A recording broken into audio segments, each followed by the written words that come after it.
Hey Eric, hey everyone, my name is John O'Sullivan and I am the author of the book Changing the Game, The Parent's Guide to Raising Happy and High-Performing Athletes and Giving Youth Sports Back to Our Kids.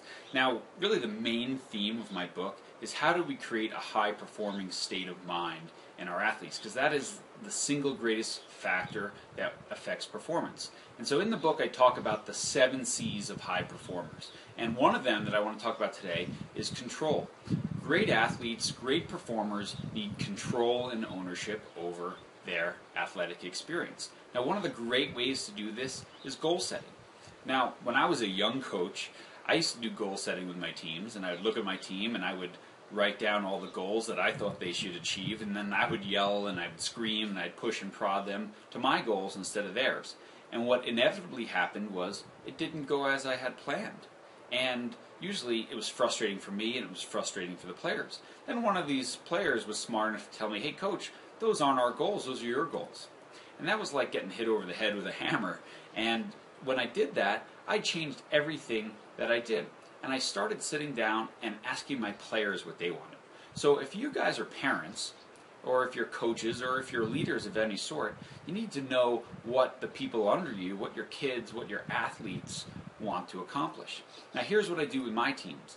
I ask them, all the players, to do some goal setting. What are 3 individual goals for the season? What are 3 team goals you have? And I ask the parents to do the same thing. And then here's the hard part for many parents. I ask them to go home, sit down and compare notes with their kids. And what inevitably happens is a lot of times the parents' goals are very different than what the kids want out of the experience.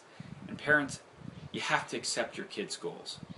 Because if you don't, you're going to cause a rift in your relationship with your kids. And there's no sports accomplishment worth not having a loving and caring and long-term relationship with your kids. And I've seen so many families pulled apart by sports when they had incompatible goals. But here's the beautiful thing about accepting your kids' goals and releasing them to the game and letting the experience be theirs. When you do that, you can push your kids. You can hold them accountable. Because basically what you're saying to them is, this is what you want to do, and my job as a mom or a dad is to help you do it right. And it's a beautiful thing.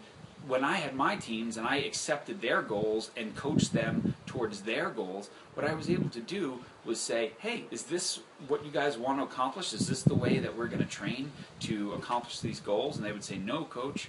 And then that would fix everything. I didn't have to yell. I didn't have to scream. I just had to remind them of what they wanted. So go home, try it out, sit down with your kids and ask them, maybe for the first time, why are you playing soccer? What do you want to get out of this season? What do you want to learn? And you might be surprised about what they say. And when you do this, if you accept their goals, then take the role as a support person and push them towards those goals and help the coach teach them. And I think what you'll find is you'll take a lot of the pressure and a lot of the stress out of youth sports, and you'll help your kids perform better than they ever have before. I hope you enjoy that. Thanks for inviting me on, and we'll see you soon.